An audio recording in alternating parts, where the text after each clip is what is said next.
Yobukanga mu district eno abagamba okuba nti bano bagudde ku mulambo gw'omutuuze munnaabwe ategerekese nga ye Moses Tigalana agamba okuba nti ono abadde yayimbyemu ogw'akabugo nga bw'aba atyo alebete waggulu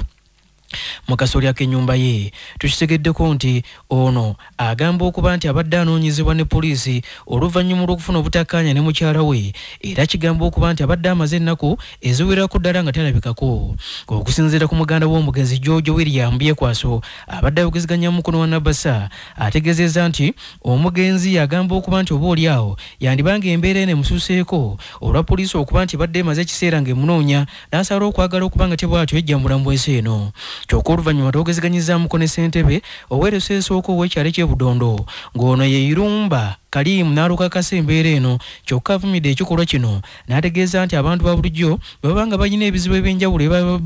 by'omutwe basaanye okusobola okugendanga eri abakulu ab'enjawulo okusobola okuba nga balaba engeri gye basobola okubigonjoolamu. Iruba Kalimu Chapasenero C1 ow'ekyalo kya Budondo ng'omutyami wange yetugire mu nnumba ye aye kiboneka nti kyakamala nakunga 2 ku 3 so bankubira akasimu okujja okutuuka mu maka ge nga kituufu yetuze era twatuuka okuvumirira kikolwa ekyo omutyami ekyakoze tebaba aliwo ensonga ezibakunira abantu bosobola okukomerako bakuyamba ku buzibu obwo so nvumirira ekikolwa ekyo kibiino kibiirala. Maina George William Byekwaso Budondo muke wange ono enaku digeze nga tali kuboneka kale tujire okunoonyaku okujja okola tusinga munaife yetugira mu nnumba kale situyidi kizibu kyabwiri aye nga ekizibu kyene ekibaire ekikalangu abaire yafuna omukazi oyo mbu yatuuka okumugabira babaire bamukiyanga kale ndowooza nekyaleese obuzibu. Era oluvannyuma tukitegeddeko nti poliisi etuuse mu kifo kino Bunambiro omulambo gw'omugenzi neegugjawo neegutwala mu ggwanika ly'eddwaliro ekkulu erya Kiyongereza Center for mu disitulikiti y'e Luuka okwekebejjebwa ng'erina okubuliza ku nsonga eno bwe kukyagenda mu maaso.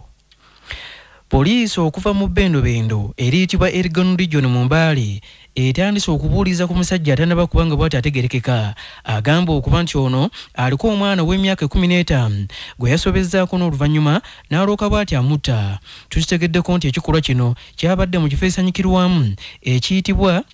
ekya Grace Guest House ekisangwa mu ward Namakwekwe eyo mu bitundu ebya Mbale Northern Division mu Mbale. Era amawulire agaviire galaga nti omwana ono ow'emyaka 15 abadde asoma senior yakubiri ku ssomero lya Nakawoloke Senior Secondary School erisangwa mu kitundu kye kimu. Omubiri gw'omwana ono oguzuuliddwa omu ku batuuze omu ku bantu abadde bazze okusobola okuba nga tebeebaka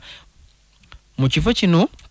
ng'ono ategerekese nga Iman agamba okuba nti yagudde ku mulambo gw'omwana ono nga bamutidde ku buliri n'oluvannyuma ne balooka babulawo. Kaakati okusinziira ku mwogezi wa poliisi okuva mu Bendobendo erya Elgon Region Rogers Christmas Taitika akasizza nti poliisi etuuse mu kifo kino omulambo gw'omwana ono neegugjawo neegutwala mu ggwanika ly'eddwaliro ekkulu Embale okwekebejjebwa ng'erina okubuuliriza ku nsonga eno kutandikiddewo.